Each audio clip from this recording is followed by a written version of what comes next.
If you work in an office, there's one office task AI took first, and most people completely missed it. Not because it wasn't important, but because it felt harmless. And that's exactly why it matters so much. Because once AI took this task, it quietly unlocked the ability to take many more. In the next few minutes, I'm going to explain what the first task was, why it was a perfect starting point, and why its replacement changed office work more than most people realize. And by the end, you'll understand why this wasn't just about saving time.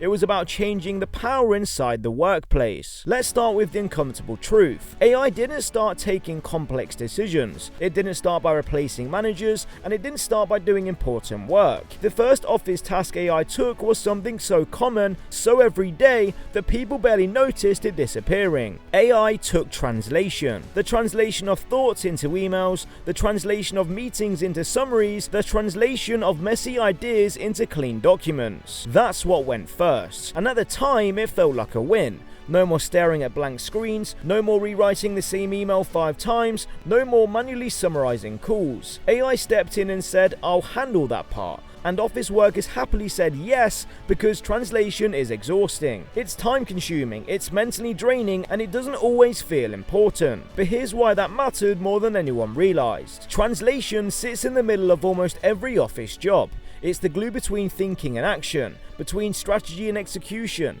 between decision and communication. When AI took translation, it didn't just take a task, it took control of the shape of work. Because once translation becomes automated, work becomes easier to standardize. And once work is standardized, it becomes easier to scale, measure, and reduce. This is why AI didn't start with replacing judgment, it started with removing friction. And friction is what used to justify headcount.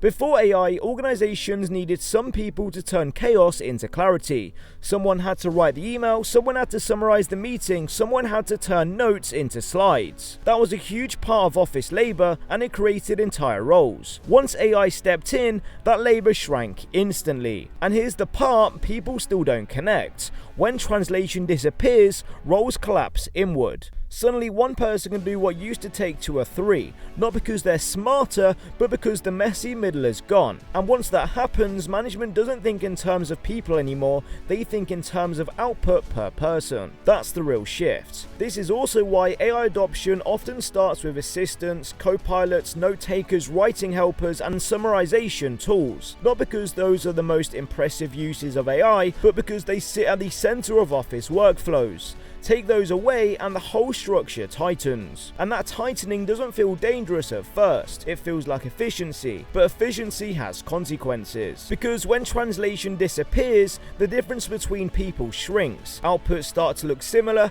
emails sound similar, documentations follow the same structure, and reports look clean and predictable. And when work becomes predictable, the company stops needing individuals, it needs coverage. That's why this matters. AI doesn't replace your creativity first. It doesn't replace your judgment first. It replaces the thing that made your work uniquely yours. The way you explain things, the way you framed ideas, the way you connected dots for other people. And once that layer is automated, the role becomes easier to swap. This is also why a lot of office workers feel something strange happening lately. Work feels faster, but also flatter, less personal, less ownership, less depth. You're producing more, but it feels like it matters less. That's not in your head, that's what happens when translation is automated. The work moves quicker, but the meaning thins out. And now comes the dangerous part. Once AI proves it can handle translation, the next question organizations ask is simple. What else is just translation in disguise?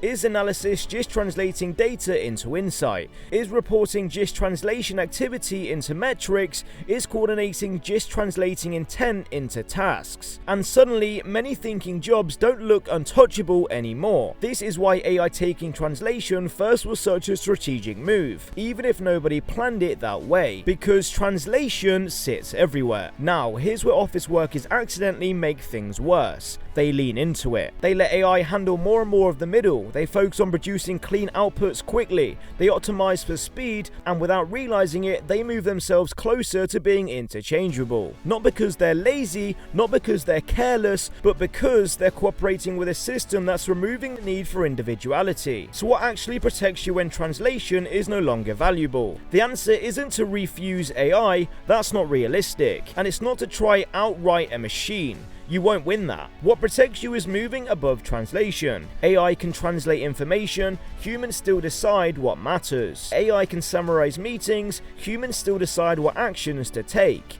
AI can write reports, humans still decide what risks are acceptable. The safer side of office work is not producing content, it's shaping direction. If your value is I turn X into Y, AI will eventually do that faster. If your value is I decide what X matters and what to do next, that's harder to automate. This is the shift most people need to make, but don't realize it early enough. And here's something that's practical you can do. Pay attention to how your role is described. If you're mostly known for writing, preparing, summarizing, organizing, or formatting, those are translation-heavy tasks. They're the first ones AI eats. But if you're known for judgment, prioritization, risk awareness, or decision support, you're already closer to the safe side. And here's the final important insight. AI didn't take translation because it was small. It took translation because it was central. And now that's gone, office work is being rebuilt around fewer people with broader responsibility. That doesn't make office jobs disappear, it means the comfortable middle shrinks. If you want some clarity, comment down below your exact job role and I'll let you know how long you have roughly got until AI is to take over your role, and I'll give you a tip on how you can optimize to be able to prolong your role as long as possible. If you're new to the channel, make sure you subscribe for everything office workers and AI related. I will see you all in the next one. Peace out.